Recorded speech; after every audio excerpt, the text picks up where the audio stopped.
Shares कौन से हैं जिस पर आज फोकस है, कौन से स्पेसेस हैं जिस पर क्या फोकस है। मिड कैप एक्शन के 3 विंडोज आपके स्क्रीन पर आ जाएंगे। वैसे देखिए, चीन के स्टिमुलस पर निवेशकों को भरोसा नहीं है और इसी के चलते अगर आप देखें मेटल स्टॉक्स में बिकवाली का दबाव जो है वो देखने को मिल रहा है। सेल, मॉयल, टाटा स्टील, हिंदुस्तान कॉपर, ये सारे के सारे स्टॉक्स हैं जो कि 2 से 6% तक टूटते हुए देखने को मिले। हिंडाल्को, जेएसडब्ल्यू स्टील और वेदांता में भी करीब 3-3.5% की बिकवाली देखने को मिल रही है।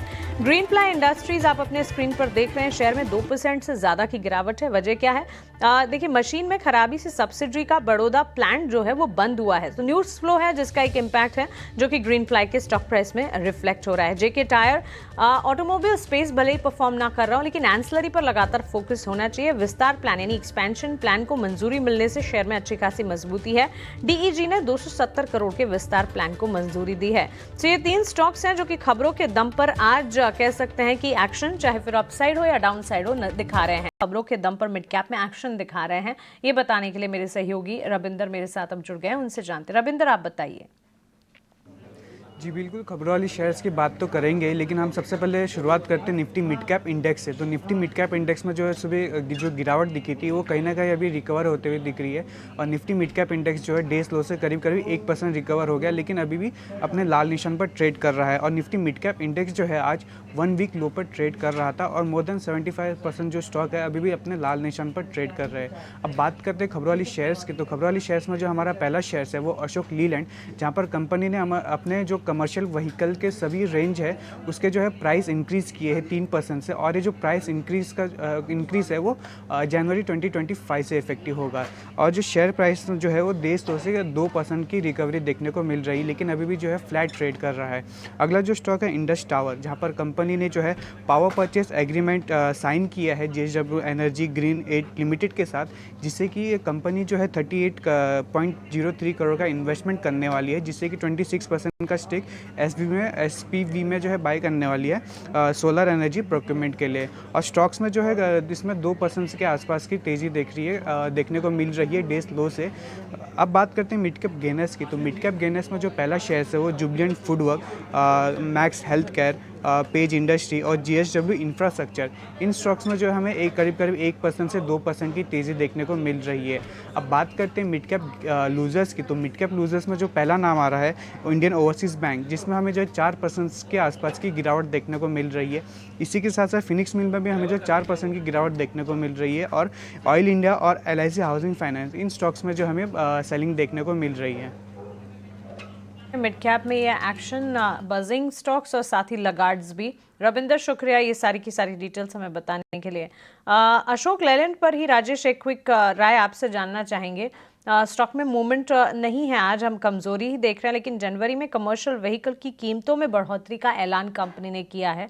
सो प्रोडक्ट के प्राइस इंक्रीज की एक खबर आती हुई और 1 जनवरी से कमर्शियल व्हीकल के दाम में 3% की बढ़ोतरी का अनाउंसमेंट अशोक लेलैंड की तरफ से आता हुआ।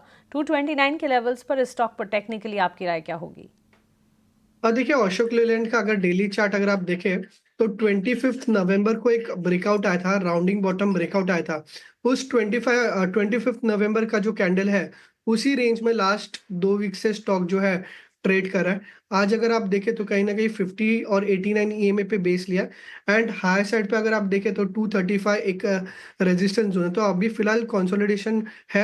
अगर 235 क्रॉस करते हैं ऊपर में 1-2 सेशन में, तो इसका जो प्राइमरी अप ट्रेंड है वो रिज्यूम हो सकता है। अगर किसी का लॉन्ग होगा तो 225 का स्टॉप लॉस होगा एंड अगर मोमेंटम के लिए बाय करना है तो 235 के ऊपर 250 के लक्ष्य के साथ व्यू पॉजिटिव रख सकते हैं। 250 तक के टारगेट्स यहाँ पर एंटिसिपेट किए जा सकते हैं। पॉजिटिव व्यू यहाँ पर पोजीशंस है तो उसे इंटैक्ट रखने की राय अशोक लेलैंड पर आपको मिलती हुई। हम ऑटो एंसिलरी की बात कर रहे थे और जेके टायर के स्टॉक को एक बार पुल अप करेंगे।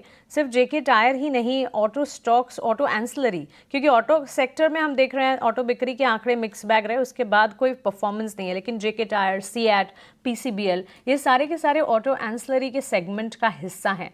यहाँ पर आए दिन हम अच्छा खासा मोमेंटम देखते हैं। जेके टायर का तो एक्सपेंशन प्लान है जिसे मंजूरी मिली है, सो न्यूज़ फ्लो भी है जिसके चलते ये स्टॉक आज चल रहा है। आपकी क्या राय होगी एंसिलरीज पर? देखिए टायर स्टॉक्स में इस हफ्ते काफी अच्छा मोमेंटम देखने को मिला। आपने देखा होगा सीएट में काफी अच्छा ट्रैक्शन देखने को मिला था। जेट के टायर में भी आज एक परफॉर्मेंस देखने को मिल रहा है, बट कहीं ना कहीं ये 200 डीएमए के आसपास एक कंसोलिडेशन कर रहा है। बायस अभी भी पॉजिटिव है।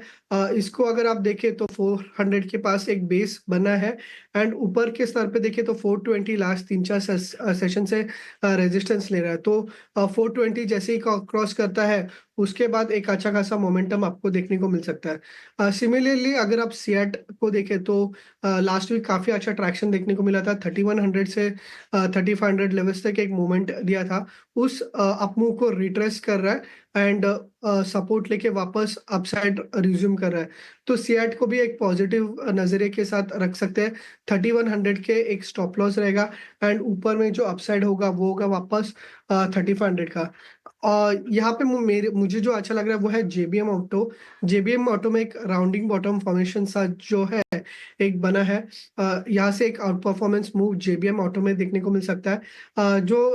उसका 200 डीएमए है वो 1850 के आसपास है। तो वहां तक प्राइस जो है नेक्स्ट वीक मोमेंटम देखने को मिल सकता है।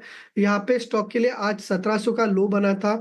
तो अगर आप कोई बाय करा तो 1700 का लो का स्टॉप लॉस रख के 1850 के लिए एक अप व्यू बना सकते हैं पॉजिटिव।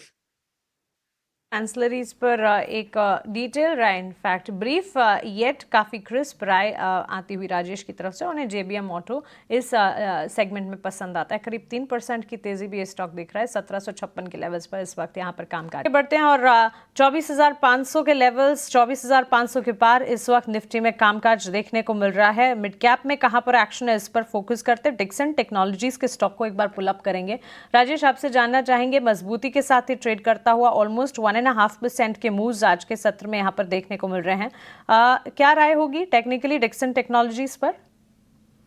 देखिए लास्ट 4 वीक से कंटिन्यूसली ऊपर जा रहा है। लास्ट 3-4 सेशन से एक कंसोलिडेशन में था, बट वापस एक कंसोलिडेशन ब्रेक करके वापस एक पॉजिटिव मोमेंटम है। रीसेंट लोज जो है 17,500, तो उसे बेस कंसिडर करके व्यू पॉजिटिव रखे। यहाँ से काउंटर जो है वापस 18,600 से 18,800 के अपसाइड देखने को मिल सकता है। तो व्यू पॉजिटिव है। 17,500 के बेस के साथ पॉजिटिव ट्रेड लिया जा सकता है। राजेश, ये जो टोल कलेक्शन के डेटा आए थे नवंबर पे के काफ़ी अच्छे थे। सालाना आधार पर 23% का इजाफा देखने को मिला था। आईआरबी इंफ्रा का स्टॉक तभी से फोकस रेडार पर है। इस वक्त भी अगर आप देखेंगे 1.5% के मूव्स हैं। दिन के उच्चतम स्तर पर यह स्टॉक ट्रेड करता हुआ। देखिए नवंबर के स्विंग लो से ही काफी अच्छा ट्रैक्शन देखने को मिला था। 44 से लगभग 62 तक गया था।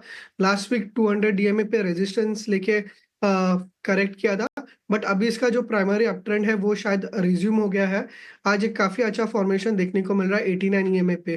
तो आज का लो एज लॉन्ग होल्ड करता व्यू पॉजिटिव रखिए। 56 के आसपास सपोर्ट है, and on the higher side 200 DMA जो है वापस 62 के आसपास रिटेस्ट कर सकता है। 62 के लिए व्यू पॉजिटिव रखे। मेजर ट्रेंड 62 के ऊपर ओपन होगा। 62 के ऊपर पॉसिबली 66 67 के भी लेवल्स ओपन अप हो सकते हैं। ओके, तो चलिए आईआरबी इंफ्रा पर ये एक टेक आता हुआ, और of course positive toll collection के डेटा और न्यूज़ फ्लो के चलते, ऑर्डर विंस के चलते खबरों में रहने वाला ये स्टॉक और इंफ्रा स्पेस पर ज़रूर आईआरबी इंफ्रा पर एक नज़र होनी चाहिए। 2% की तेज़ी, और ये तेज़ी जो है लगातार बढ़ती हुई इस वक्त देखने को मिल